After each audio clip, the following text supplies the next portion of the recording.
Ahoy, mateys, and welcome to another episode of Shore Leave, where these two sailors are taking a chance to kick back, absorb the local color, and talk about some anime and Japan-related topics. I'm your host, Caliban. I'm your co-host, Mikan Hana. And we're here to cake up and encourage people to flaunt it if they've got it. Because one festival in Japan will be asking its participants to keep their clothes on this year. Are you familiar, Mikan Hana, with the Yaya Matsuri? No, but it sounds like fun. Well, yeah, you get your yayas out. Yeah, right. The Yaya Matsuri is the annual festival for Owase Shrine in the town of Owase in Mie Prefecture. And the name Yaya comes from the phrase Yaya Ware Kosawa, which means I am such a person. And samurai would say that they would announce themselves and their lineage before they entered a battle. Okay. Right? And the samurai of Shoji, Naka, and the surrounding areas would pay homage to the kami of Owase Shrine before fighting battles, the battles of the Sengoku period. Now, over time, the Matsuri came to include a festival, a daikyu longbow ceremony, which had been going on since the Kamakura period, and rituals to pray for abundant harvests. The highlight of the festival is the purification ritual called korikaki, where male participants plunge into nearby rivers after nightfall. Now, keep in mind that this festival takes place in February, and the jumpers are nude. Wow. So, polar bear swim. Kind of, yeah. Yeah. How do you say, I was in the pool in Kansai dialect? That's what I need to know. Here is a video from the festival. You ready? Oh, wow. I better put my headphones on. There might be sound. Okay. So, like any good Matsuri, 350年余り続いている尾鷲のヤーヤ祭りです。ヤーヤー我こそはと戦国武将が合戦で名乗る言葉が由来とされ、白装束の男たちが繰り広げる練りと呼ばれる激しいもみ合いが最大の見物です。We're just going to jump up. One guy has a minion hat. That's all traditional. And then once everybody's all sweaty, then it's time to get on down to the docks.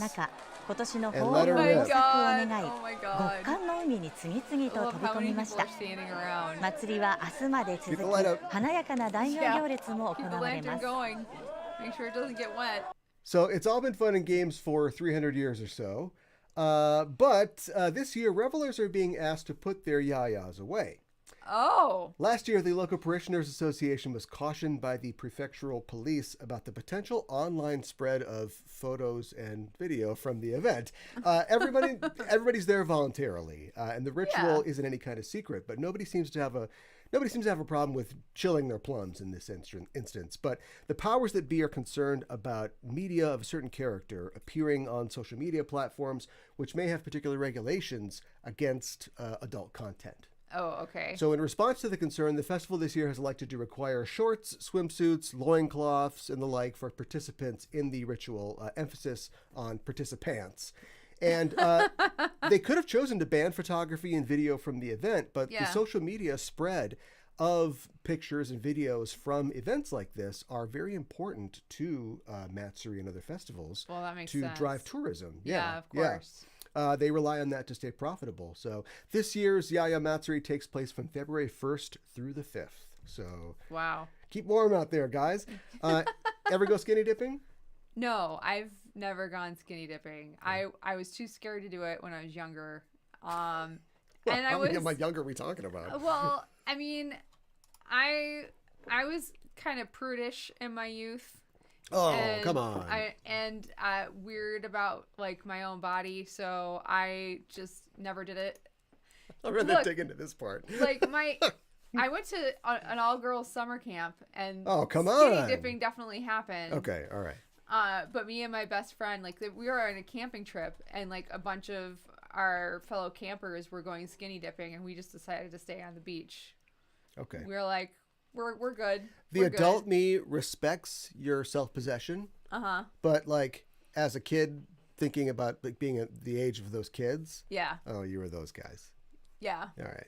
Yeah. Okay. Not fun. Yeah. I guess. It's funny how you can have two minds on that. Yeah. Did you ever go skinny dipping? Plead the fifth.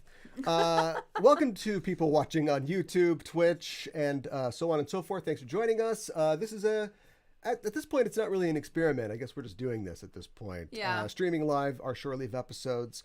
And we'll be watching our chat throughout the show, so feel free to join into the conversation. If you haven't yet, please take this chance to click the heart and the bell icon below the video, or click the follow and the like button on YouTube. That really does help us out, and you get notified when we're live and broadcasting in the future. When you get a chance, check out our About page here on Twitch, or also our show page on YouTube. And we've got links for engagement, donation links if you want to send us a tip on Twitch or a super chat on YouTube. That would be so amazing as well. I feel like we haven't done this for a while. We haven't. Yeah, we did it Because in we took a December, break. technically. Yeah, Yes. and then we took the holidays off. But here we're back again. Yeah, we are back again. Good to be here. Yeah, it is good to be. One of the good things about being here is getting to read our Spotify responses. For every episode of the show, we have on Spotify a Q&A page. What did you think about this episode? It's available through your Spotify app or on PC, and it gives you a chance to let us know what you thought of every episode that we do. And we've got a new comment. Okay. It's a big one. It's Okay. from episode 164, The Golden Crystal Appears, Nehelenia's Magic. The comment is from Black Star Raven, and fortunately, I got to get into character for this one. Oh, no. This is a quote. He's writing this as a quote by me. Oh, okay. Right? Helios, I'm going to be honest with you. Now I got to put these on. Break character, because I can read. This isn't me. I hate this season. I can't stand it any longer. I feel saturated by it. And every time I do, I feel I've somehow been infected by it. So that's a little Agent Smith by way of Caliban, by way of berating Pegasus for being such a vermin. Well, that was very nicely done. We got honest done. Thank you for that comment, Black Star Raven. And remember, listeners, you can leave a comment. Let us know what you thought about our episode on Spotify. It's our Q&A, and we'll read your response on the air. I think it's time to get right to it. All right. What have you got for us this week? Yeah, I'm going to be talking about Sugamo, a.k.a. Granny's Harajuku. Granny's Harajuku? Yeah. Wait a minute. I know. You Harajuku grannies. Yes. You got some wicked style. Yeah.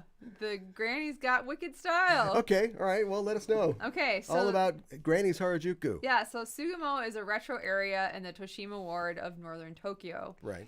Jizodori Shopping Street is the main artery of Sugamo, and it runs about 800 meters northwest of Sugamo Station. So if you look at photo number 1. Oh, all right. So we got photos. Yeah, we got photos. Nope, not that. Not that. 提灯を手に激しく揉み合う人たち。350年余り続 You've く had your chance. So yeah, this is the entrance to, or one of the entrances to Jizodori Shopping Street. Okay. Sugamo is known as, quote, Granny's Harajuku, or the Harajuku of old ladies. So both of those. I personally prefer Granny's Harajuku myself. It's catchier. Yeah. Dori means street, and then this is from Nippon.com. Quote, Jizo is a bosatsu, the Japanese term for the bodhisattva in Buddhism, one who is in search of enlightenment, but also seeks to help others attain the state of Buddhahood. Yeah. So, yeah. And Jizos are famous statues around Japan and everything. Little guy's got the things. Yeah. With the little, yeah. Often have like a little red or that's bib. Ringo Starr, maybe. I'm not sure. Could be that too. Jizodori is similar area to Harajuku's busy Takashita Street, but it caters to a much older crowd. Mm-hmm. There are a lot of traditional food shops and with history going back to the Edo period. Jizodori Shopping Street was originally established back in 1903. Prior to this, the area got its start as the first stop along the Nakasendo Road, which was the route from Tokyo to Kyoto. So the street It's itself like a Highway 90 of Interstate 90. Right. Yeah. So the street itself was established in 1903, but there have been stalls and shops in that area before because it was a major stop on this road. Yeah. Jizodori features over 200 shops and has a lot of traditional goods, street food, wagashi, and clothing stores.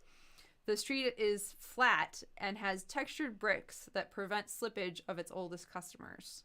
So they're trying to make it very comfortable and easy for older folks to get around. They're like, we got grannies coming in here. Yeah, exactly. And we can't take another lawsuit. Now, these bricks, this is a modern thing, right? Yes. They didn't have like textured bricks in the Edo era. I don't think so. I don't think so. Who knows if it was bricked at all at grannies that point. can, whatever happens to them, that's fine. They haven't invented insurance yet. Yeah, right. Well, and a lot of the shops do sell like canes and stuff like that. I'm serious. Okay. They do. Gold? Yeah, of course. Mesothelioma lawsuits. Sorry. Anyways, so Koanji Temple is located along Jizodori, and it is home to Togenku Jizo, the splinter removing Buddha. So if we go to photo number 2. Okay. Splinter removing? Yes. This isn't a Ninja Turtles thing, is it? No, that would be great though. So this is like the Torii Gate at the temple. A visit to the temple is said to cure all sorts of injuries or pains. When you visit, you are supposed to waft the incense smoke over the area of your body that needs to be healed. And this is supposed to help heal your body. Okay. Yeah. Hopefully it's your elbow. Hopefully it's your elbow. Not if it's your ankle, you're gonna have Yeah. some trouble, getting it there. Bathing suit area. Yeah. Could be embarrassing potentially. Potentially it could be. Yeah. Yeah. So legend has it a very ill wife of a samurai was healed after praying to Togenkui, Jizo. So that's kind of how it became known. This temple became known to be a place where you could cure your injuries and your pain. Okay. The temple was established in 1596 and was relocated from Ueno to Sugamo in 1891. For 100 yen, you can buy an omikage. It's a piece of paper that contains 5 images of Jizo Buddha. You can attach the paper to the area of your body that needs to be healed, or you can eat omikage, which is on edible paper, to digest the healing power. Okay. So interesting. Yes. The temple is also home to Arai Cannon statue. This is photo number 3. Folks pour water over the statue's head with wooden cups that have handles, as you can see here. I see grannies. Yeah, exactly. They then wipe the part of the statue that they want to heal with a hand towel bought from this temple for 100 yen. So you see they have hand towels in their hands. And so, like, if you again, shoulder, you would wipe her shoulder down. Sure. Somebody wants their hair healed? Well, they're pouring water over the entire... Oh, okay. It goes down over the entire thing. Yeah, exactly. They're not, like, spot applying the water. No, they spot apply the cloth to wipe it got clean. Now. Yeah. And there would be a sign, like an IKEA guy doing it for foreigners, right? Right. He would go, right, yeah. Right. Yeah, exactly. So the temple holds small-scale matsuri on the 4th, 14th, and 24th day of each month. Oh. So all the days that end with 4. Okay. On the matsuri days, street vendors fill Jizodori, and people come to shop and eat street food. So they'll be like street food stalls like yakisoba and takoyaki and stuff like that out on the street. Yeah. 3 times a month. Yeah, granny food. Granny food, how they like it. A little soup or maybe some some tofu. Yeah, let's go to the Werther's original booth. Yeah. Yeah, there you go. Right. So Rikugen Gardens were built around 1700, and the garden reproduces 88 scenes from famous poems. In spring and autumn, the gardens are lit up at night. So that's another fun thing to do around Jizodori. In Jizodori, you can shop for lucky red underwear. This is photo number 4. Oh. Okay, that's not so as bad. You can see that. I didn't know what we were getting into. Yeah, okay, that's totally fair. In Japan, the color red represents longevity and luck, so these akapen or red panties are meant to bring good luck to the wearer. Fittingly, the red panties are granny panties for women. For men, boxers are available. Okay. So, yeah. Maruji store has a sign that states Japan's best red underwear. So this is photo number 5. Okay. You can just see more underwear and everything there. There are shirts and like scarves and other things that are also red, and they're supposed to also bring good luck. Whoa, 1050. I don't think so. Pair of socks. And so red underwear is also said to stimulate the life energy, or ki as it's known in Japanese, instead of chi. But because of that, like, you're warned not to wear red underwear to bed because you'll just be too stimulated. Yeah, we don't want that. Yeah, right. It's not good for falling asleep. Getting mixed messages here. Yeah, exactly. Sugamo means duck nest, so its mascot is a kawaii duck named Sugamon. So that's photo number 6, as you can see right here. He's very cute. You see his likeness all along Jizodori, and the entrance to the shopping district has a large fluffy ball with a sign saying it's supposed to be Sugamon's bottom. So if you go to photo number 7. Do I have to? Yeah, you have to. So there it is. It's a duck butt. It's a duck butt. Touch the ball and you will get married, or touch it lightly and you won't need extra help when you grow old. I guess not. So there you go. 90th anniversary, that banner says. Of what? Maybe Jizodori? Of their sustainable development goals in Jizodori. Wow. Yeah, so right. I mean, it was established in The duck butt 1903. works. So yeah, there you go. One of the foods that you can eat at Jizodori Shopping Street is the nure senbei, or, quote, moist rice cracker. It's photo number 8. I thought you were going to say, like, duck other parts. No. The moist senbei. Sure, yeah. Sure.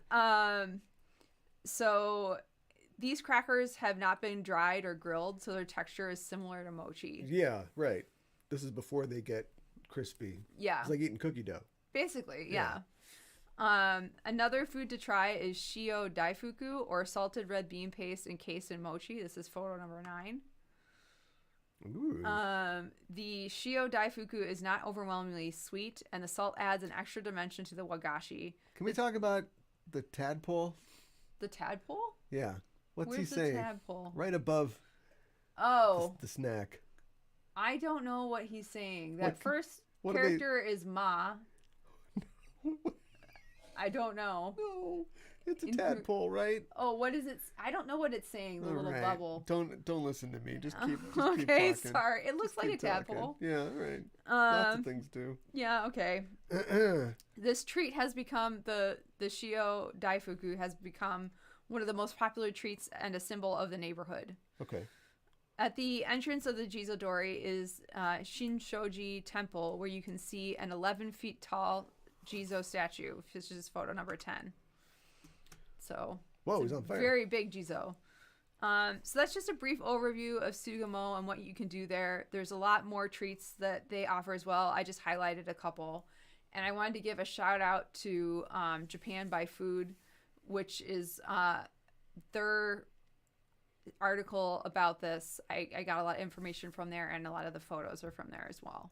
So is the granny part of it, is that just like marketing? Do you know what I mean? I think so. They're I mean, I don't know. It's smart marketing. Oh, sure. For sure. We call it marketing in the industry. But, I mean, is it like, is it a retirement sort of area, or is there an older population? I think there is an older population. And they're like, all these ladies coming in looking for underwear. I mean, come on, chop, let's get to it. Well, and I think, too, I think a lot of the elderly folks who go there feel like, oh, I'm being catered to here, so I'm going to go there. I'm surprised this is the only one that I've heard of, the Granny's Harajuku. Yeah, and the shopkeepers are really... We call them flea markets here in the U.S. Yeah, right. The shopkeepers are really welcoming to everybody and everything, and it's all pretty flat and accessible to folks who might have some mobility issues. Yeah, well, that would be important. Yeah. Yeah. So it's nice. And I think also calling it Granny's Harajuku would like pique other people's interest too, who aren't, grannies, to kind of go and check it out. Sure. And a lot of the stalls, like the food stalls and everything, have kind of like an older feel to them a little bit. So it's kind of interesting because it's in Tokyo still, but it's got a very different feel than like the heart of Tokyo. Sure. Yeah. Yeah. We take it easy up here. Yeah, exactly. Things move a little slower. A little slower. Here. Yeah. Yeah, but and still getting up those stairs. Yeah, that's right. And if you got a pain in your hip, you just rub that cloth on the cannon statue. Give her a cloth. Yeah, that's right. Go ahead. Give her that water. Yeah. All right. How about you? What are you going to talk about? Thank you for telling us about Granny's Harajuku. You're welcome. Book your trips now. Yes. This week, I'm going to talk about something that is pretty exciting for me and my interests, but also for Japan and really humanity. Last Friday, Japan became the 5th nation to successfully land a spacecraft on the moon. Wow. The Small Lander for Investigating Moon, or SLIM Lander, you want it to be easy, right? Is a mission nearly 20 years in the making, and although there have been a few hiccups in the landing, it is a historic achievement for the country and its space program. A program that evolved from humble beginnings and one that owes its existence to a singular figure, Dr. Rocket. Oh my gosh. That's right! Japan has a Dr. Rocket. Not a Mr. Rocket, some guy that came from overseas, but their own homegrown rocket hero, and his name was Hideo Itokawa. Okay. Get my first slide out here. The first of many. Hideo Itokawa was born in Tokyo in 1912 in Azubujuban. Oh, and nice. Very nice. Kid was a genius from early age. He skipped several grades in school. He played the cello, the harmonica, the organ, the piano, the violin, and the taisho goto. What is that? So I'm not exactly sure. I haven't heard one, but it's like an electric koto. Oh. It's a stringed instrument, Okay. and it's laying out in a similar way. Sure. But it's plugged in, man. Interesting. Yeah. He apparently also invented an instrument later in life, and it's that whole English-Japanese internet thing. I had a really hard time finding out what that was. What it was called. But I'm guessing it was probably something electric like that. Okay, probably. Because he was also friends with Isao Tomita, who was like the Mr. Synthesizer of Japan. He was a pioneer of electronic music in Japan, and he composed the score for Kimba the White Lion. Oh, really? The Gary Newman of Japan. Okay. Which would really bum Gary Newman out, because I think that Gary Newman thinks he's the Gary Newman of Japan. Oh, really? Yeah. Oh my gosh. Anyway. What is this? That's Gary Newman. Okay. Itokawa also loved the arts and the opera, and he took up ballet at the age of 60. He was interested in baton twirling, brainwaves, English plays, mahjong, and philosophy. He wrote 49 books. I have to tell you all this now because there's way too much to talk about later. So we're just going to have this up front. But now let's return to Itokawa-sama as a schoolboy. When he was a middle schooler, his love of aeronautics was sparked by the news that Charles Lindbergh had successfully flown solo across the Atlantic. This was in 1927. And that made him want to design airplanes. Okay. So he went to Tokyo Imperial University, got a degree in aeronautical engineering, and in 1941 he became an assistant professor at the school. Nice. And he worked for the Nakajima Airplane Company, where he helped design the Nakajima Ki-43 Hayabusa fighter plane. Huh. Yeah, it's the 40s. We all worked for our countries in the 40s. I don't know what to tell you. I will say this, though. The Hayabusa, pictured here, which means falcon, Hayabusa, was a very similar plane to the more familiar Zero-sen, or Zero, which was used in kamikaze attacks late in the war. Mm-hmm. And Itokawa hated the kamikaze program. He thought it was so stupid that pilots would just act like human robots and blow themselves up. So he proposed the idea of a pilotless missile, like an early cruise missile design, similar to German buzz bombs. But that never ended up being made. The war ended before that was made. After the war, the U.S. occupying force essentially banned aircraft development in Japan. I think I remember hearing about Shut this. it all down. Yeah. The whole industry shut down. Everybody lost their jobs. And that would last until the San Francisco Peace Treaty of 1951. So Itokawa lost that job, but he became a full professor at U-Tokyo in 1948, and he began designing machines for medicinal purposes. Huh. So this guy's multidisciplined. He's all over the place. And he was very successful at that. He was invited in 1953 to deliver a lecture to the School of Medicine at Chicago University. While he was there, he discovered a thesis in the library entitled, "What would happen if a human being is able to fly into space?" And he thought, yeah, what would happen?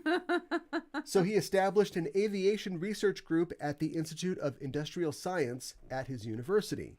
And the result was the Pencil Rocket Project. And here's a photo of the Pencil Rocket. Oh, wow. Now, if you're thinking, that looks like a model rocket, It does. you're not too far off. Okay. You ever do model rocketry? No, but I remember doing it in like some science classes, like in elementary school or something like that. So you did do it. I didn't do it, but like my teacher would do it. You know, would Like, set it off or what have you. I was just like, while you guys watch, he'd taunt you and be like, well, this is really fun. I wish that some students could do this, but well, there it goes. It's just like they just let the adults fire it up. Oh, okay. So Well, when I was your age, I got to do it. really? Yeah. Okay. How was that? That was great. Yeah. I designed a rocket. Okay. God, she was a beauty. I named her the Eagle, Yeah. and I gave her white fins and a white nose cone painted, the eagle eyes and beak on it. That's cool. It's gold spray paint, for the body. It's all shiny. Sure. Comes to launch day, all ready to go. Wind's right. Hit the button. The engine shoots up through the rocket and takes off. No. The rocket never left the ground. No. So, back to the drawing board, I suppose. I guess. Well, Itokawa was at the drawing board a lot. In the U.S. in 1955, they were already launching large rockets like the Viking series in 55. This is basically just a model rocket. Yeah. And they're launching the real stuff. But, this is humble beginnings for the Japanese Sure. space program. And the goal was only to develop rocket-powered aircraft Sure. eventually. So we're talking planes necessarily, not space stuff. Okay. But after Japan's participation in the International Geophysical Year, the focus of the rocket project became space engineering. Okay. And I'll explain the International Geophysical Year. It was an international science project that took place in 57 to 58, where countries all over the world did some science. And it most notably saw the launches of Sputnik and Explorer by the USSR and the US respectively, which were the first man-made satellites. And that got Japan and Itokawa thinking that they should get in on this satellite thing. Okay. So over 29 pencil rocket launches were made, and newer versions of the rocket got big enough that the testing grounds were moved from the University of Tokyo to Michikawa Beach in Akita Prefecture, just in case, we do an October sky on this, for safety reasons. After the pencil rocket, the baby rocket was developed, which launched to an altitude of 3.7 miles or 6 kilometers. And after that, the Kappa rocket was developed. Rocket. Here's a picture of the Kappa with Itokawa beside it for scale. Oh, wow. So we're getting bigger. It's a lot bigger. And multi-stage as well. Yeah. Okay, so. Okay. And then, funding is still pretty low at this point. The government's got other things to worry about. So all the rockets were handmade. Oh my gosh. And they had to operate the radar and the tracking like themselves. There was no, national forces, helping them out. Oh, wow. The Kappa went through 10 iterations. Okay. Some of them were multi-stage rockets, and eventually they reached a ceiling of 742 kilometers or 460 miles. Okay. Well into space. Space Yeah. is defined by something called the Kármán line, which is essentially 100 kilometers or like 60-something miles up. That's space. Okay. And the test suite was again moved because these rockets are going a long ways, so they need a long amount of range, to test them in. Sure. So they moved the facility to Ichinonura in Kagoshima Prefecture. Okay. Way at the bottom of Honshu. Okay. On the coast. Okay, so satellites, right? They want to get a satellite into space, which means they need a rocket that can carry a payload, a carrier rocket. Sure. So they developed the Lambda rocket. Now, this is all through the 60s. The US and the USSR are racing to the moon in the 60s, right? Japan spends the 60s trying to get a satellite into orbit. Okay. In 1963, the government starts increasing funding for the space development, and they establish the National Aerospace Laboratory. But almost immediately became clear that the NAL couldn't handle both the aeronautical side and the space technology sides. So in 64, the Space Development Promotion Headquarters was born out of the NAL to focus on space. Okay. Also in 1964, at the urging of Itokawa, the University of Tokyo established the Institute of Space and Astronautical Science. Okay. So remember all these. Oh, You got the this is NAL, hard. you got the SDPH, and you got the IAA, blah, blah, blah. Don't worry about it. Okay. They're not going to matter soon. All through the 1960s, Japan continues to work with the Lambda series of rockets. They don't work all that well. Oh, okay. They have a tendency to blow up in space. Plus, they're unguided. They weren't allowed to have any guidance systems on board Oh. because that was a little too close to having a cruise missile. Oh. And that was still prohibited by the treaties that they were under Okay. post-World War II. Also, Itokawa retires in 1967 Oh, wow. from the university. And the history, at least what I could find, it's a little unclear on his continued involvement in the program, but he was still around. And of course, the many scientists and engineers that he trained and fostered furthered Japan's aerospace efforts. Sure. They finally succeeded. On February 11th, 1970, Japan launched its first satellite, Osumi, into orbit. And the satellite wow. was named after the Osumi Peninsula in Kagoshima Prefecture, where the launch site was located. Wow. And that is obviously who took the picture. That's a replica of it. Okay. Okay. It didn't do all that much. Oh. To be fair, Sputnik just went beep, beep, beep, right? Yeah, right. Listen to this, Americans. I don't think Osumi really had a function. It just went up there, and they tracked it for about a day, and they're like, all right, now what? But it stayed in orbit until like 2003, until it deorbited. So that's cool. They did it. They're the fourth nation to launch an artificial satellite after the USSR, the US, and France. Okay. And things start to take off at this point, so to speak. By the way, in 1969, the Space Development Promotion Headquarters was reorganized as the National Space Development Agency, which was a separate agency from the ISAS. Okay. So the NSDA will focus on rockets to launch large satellites, whereas the ISAS launches smaller scientific satellites. Okay. Now, Japan would go on to refine their rocket technology, but in the mid-70s, they end up signing an agreement with the U.S. to license some of America's rocket technology to further their own efforts, specifically the Delta rocket line, which the U.S. used a lot. And so they launched several more satellites at this time, using American technology. I'm going to fast forward a bit through the history of Japanese spaceflight because I want to talk about some of their most important scientific missions. Sure. Okay, so take all those letters, erase them from your brain. In the 80s and 90s, Japan keeps launching commercial satellites, but their launch record is a bit spotty. They've been licensing this other technology, but they've got technical problems, and they want to contribute to space exploration and to scientific progress, not just launching another, telecommunications satellite or whatever. Plus, the whole of the Japanese government is being reorganized at the end of the Showa era. They're getting all the ducks in the row. So in 2003, the three previous space organizations that I mentioned, Yes. the Institute of Science and Astronautical Science, the Institute of Space and Astronautical Science, the National Aerospace Laboratory of Japan, and the National Space Development Agency of Japan are all combined to create JAXA, Okay. the Japanese Aerospace Exploration Agency. Okay. This is their NASA. Sure. This is what it was supposed to be. Sure. And JAXA is administered by the Ministry of Internal Affairs and Communications, as well as the Ministry of Education, Culture, Sports, Science, and Technology, Mex. or MEXT. Yay! It's Mex. They're everywhere. They are everywhere. And to kick off a new era in space exploration for Japan, the Hayabusa mission was launched in 2003 to land on an asteroid, Okay. collect samples, and return them to Earth. Sure. That's the important part. The target of the Hayabusa mission was asteroid 25143 Itokawa, Okay. named for Hideo Itokawa, Oh, nice. the father of the Japanese space program. Wow.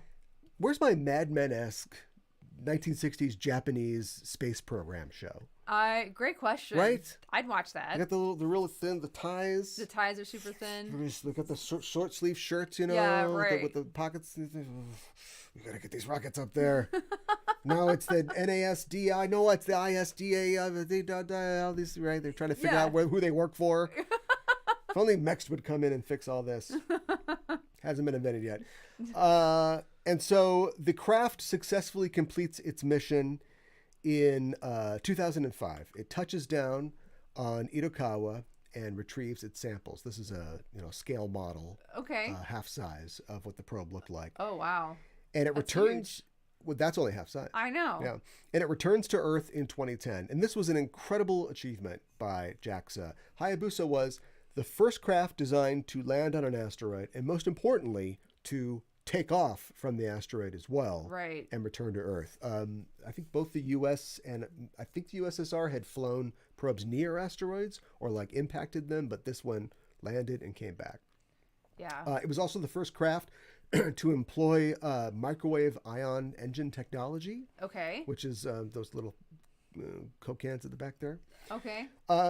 One other thing that was a bit of a snag, the probe contained a mini probe called Minerva that was to be released on the asteroid's surface to take pictures, but a timing error caused it to be released too soon, causing it to miss the asteroid and get lost in space. Oh, no. But that's okay. That doesn't matter. There's another Minerva probe on Hayabusa 2. Oh, We just get another one. sure. Oh, I forgot. Hayabusa 2. Yeah.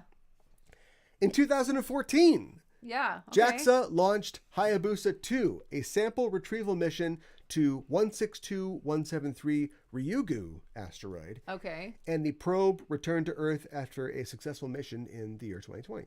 Oh, nice. This time, the probe featured a kinetic penetrator, SEXY, which was designed to blow a hole in the side of the asteroid so the probe could get the freshest bits of asteroid to bring back. Okay. And like I said, the probe contained not only Minerva 2, but also the Mascot probe developed by the German Aerospace Center to study the asteroid's composition. Nice. Hayabusa 2 is the first probe to deploy other probes on an asteroid. In fact, here is a picture that one of the rovers took from the asteroid. Oh, wow. That's it. That's your asteroid picture right there. That is an asteroid. You can see the lens flare and everything. Yep. J.J. Abrams was right all along. Oh, my God. That bastard. Lens flares in space. Here is another picture Okay. from the probe proper. Nice. I mean, this is a star field, obviously. Sure. And then that's the asteroid. I mean, it's an asteroid. It's not going to be like a Hojo's there, but. No. And one more. Oh, that's cool. Yeah. That's really cool. That looks very outer spacey, Yeah. if I do say so myself. So it's incredible stuff. Like this isn't Mars. This isn't Venus. It's an asteroid. Yeah, right. It's just the middle of space. It's the total middle of space. If you dropped your keys there, you'd be screwed. But it's incredible stuff. I mentioned at the start the Small Lander for Investigating Moon, or SLIM. Yes. Which is currently on the moon. This is a model of it. Okay. A mock-up, really. It landed a week ago, last Friday, and its mission is ongoing. It was launched this year in September, and its main objective was to demonstrate precise landing. Okay. Landing a spacecraft, it's not always, a bullseye situation. Apollo 11, for example, landed nearly 7 kilometers off of its target spot. That seems like a lot. When it reached the moon in 1969. But the SLIM lander used existing lunar mapping data that we have, and also technology adapted from facial recognition systems Really? to plan its descent from orbit. Yeah, and it was able to sort of maneuver in its orbit as it was sort of coming down. And it achieved that goal of landing within the goal they set for themselves before they can get an S rank, the Japanese Yes. was they had to get within 100 meters of their target point. And I think they got like 65 or 66 meters away. So that's fantastic. Yeah. That's why the probe is nicknamed the Moon Sniper. Okay. Slim carried with it 2 remote probes, LEV 1 and LEV 2. LEV stands for Lunar Exploration Vehicles. One is a hopper probe. Okay. Not like Stranger Things. Like a frog. Yeah. And right. one is a roller, I guess. Okay. And they were designed in cooperation with Sony and Takara Tomy. Okay. If that name sounds familiar, it's because they are a famous Japanese toy company. Oh. And I will show you a video of LEV number 1. There might be sound on these. Put your cans on. I'll put my headphones on. So here is a video of LEV number 1. These are the 2 rovers, LEV 1 and LEV 2. That's it. That's the probe. That's the video?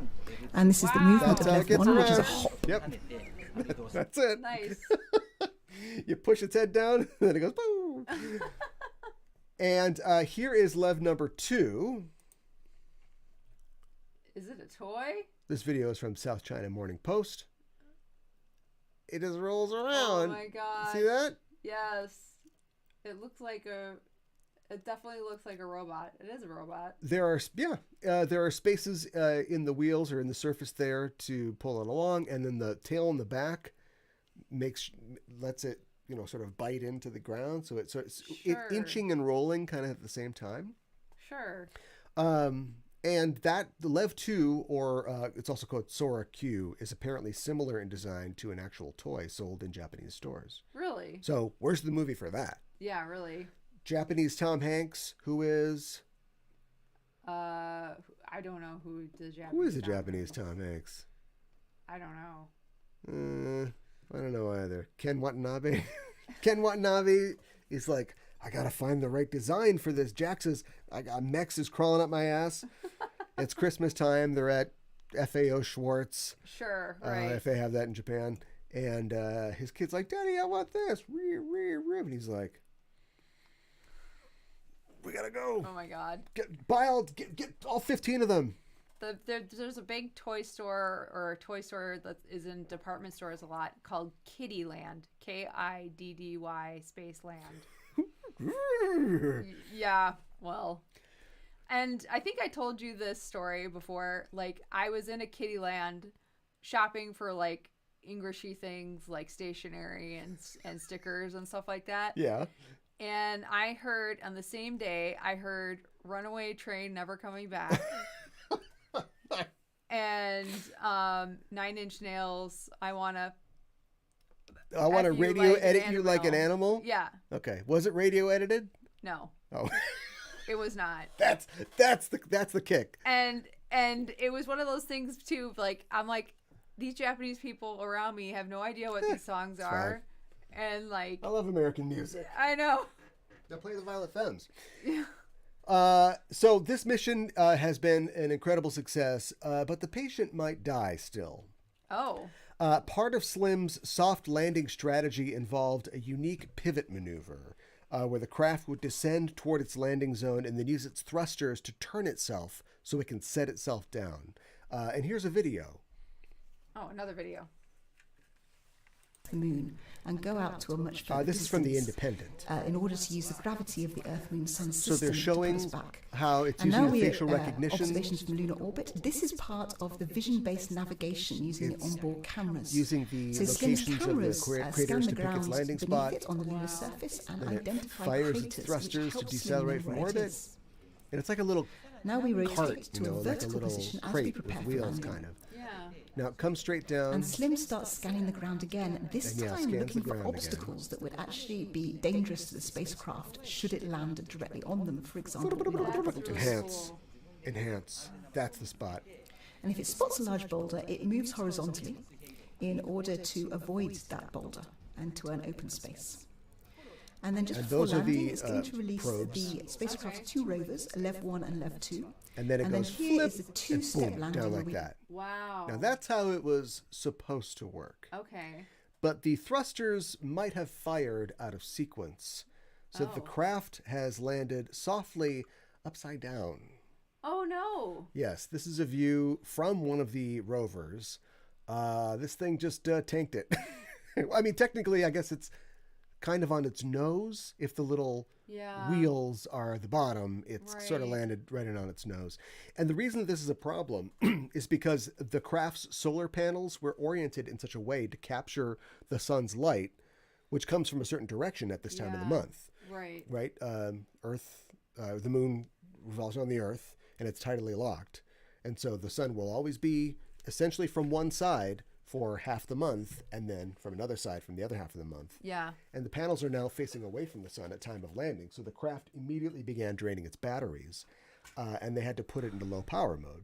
Okay. Now, JAXA engineers are hoping that with the changing of the sun's direction in 2 weeks or so, they'll be able to capture enough light to start the probe again.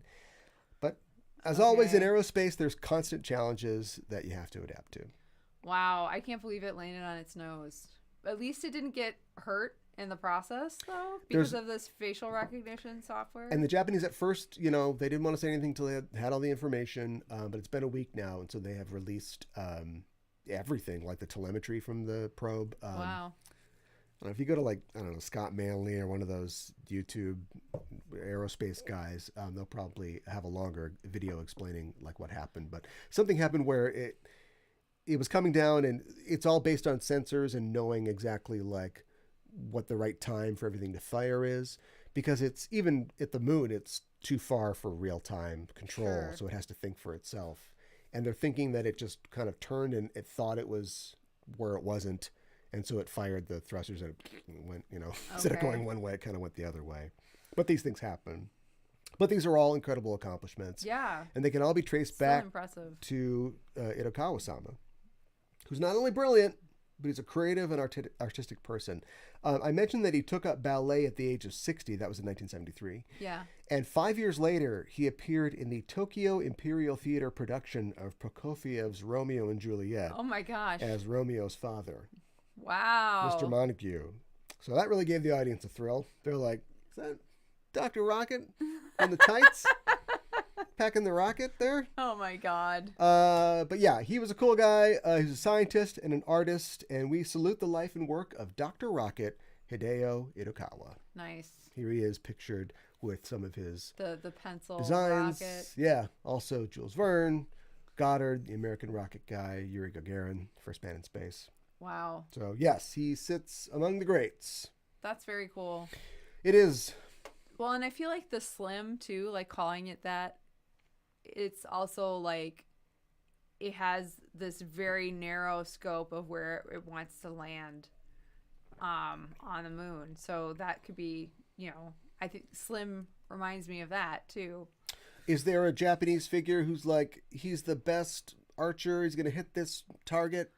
Oh, like a Japanese Robin Hood or something like that? Yeah. Is there a Japanese Robin Hood? I don't know. That'd be a good thing to find out. Mirror. Yeah. Write it down. Yeah. Because we would call it the Annie Oakley or something like that. Yeah, sure. Yeah. Yeah, I could see that. The sharpshooter. The sharpshooter? The Hawkeye. Oh, there you go. Right? Yeah. And then you paint Jeremy. What's his name on the Jerry side Runner. of it? And he sings a song about driving in a truck with Jenny. I think that's it for our show this week. Thanks for coming along with us. And thanks to our patrons for your support. We couldn't do the show at all without you. We couldn't. As goofy as it is. I want to remind everybody, patron or no, that we have lots more Sailor Noob content available on our Patreon at patreon.com/Sailor Noob. If you want to support the show by becoming a patron, go to our Patreon, patreon.com/Sailor Noob, or you can, give us a tip at Ko-Fi. What is it again? ko-fi.com/JustEnoughTrope. We love to have you. We've got Discord as well. It's in our show notes. If you want to join us on our Discord and talk about all things nerdy, all things Sailor Moon and anime, we'd love to have you. Subscribe to us here at Twitch before you go. Hit the heart, hit the bell icon. I also stream some video games on Twitch during the days. Weekdays, 12 p.m. Central, the laser lunch hour, if you want to join us for that. And then I think we're doing it this week, but we've been doing a Saturday night special. That's what we're calling it from now on. Saturday night special. Saturday night special. Mikan Hana has been making her way through Disco Elysium, the communist role-playing game. It'll make sense when you see it. So join us more for that. All of that and more is available here at twitch.tv/JustEnoughTrope. that's it for us for our show this week. I think we caked up in honor of the Yaya Matsuri, guys. Yeah, I think so too. Because there ain't going to be any cake this year at the Matsuri, that's for sure. We'll be back next month with an all-new episode of Sailor Noob, and we'll be back next week. Yes. With a new episode. What's that going to be? It is episode number 165, Kuristaru Kagayaku Toki, Utsukushi Yume no Chikara in Japanese. The crystal shines, the beautiful power of dreams, the English translation, and the English title, Golden Revival. All right. Yeah. Golden Revival. I think I ate there last week. 2 left? I think so, yes. Yeah, just 2 left for us. Yeah, and then an episode where we'll be looking back on the highlights and the lowlights of Supers. Let's not look back. We don't have to do that. Yeah, we're almost done with Sailor Moon Supers. Yes. Can you believe it? Yeah, I can't. But we will be talking about that next week, so join us then. If we forgot to mention, if you don't know, you can get the podcast anywhere you listen to podcasts. Whatever iTunes, you can watch it on YouTube. So we're available on all the platforms. And we've got a new episode of Sailor Cinema that I want to talk about. We have a feature on our Patreon for Princess patrons called Sailor Cinema, where we talk about films that are Japan-related, Japanese films, anime films.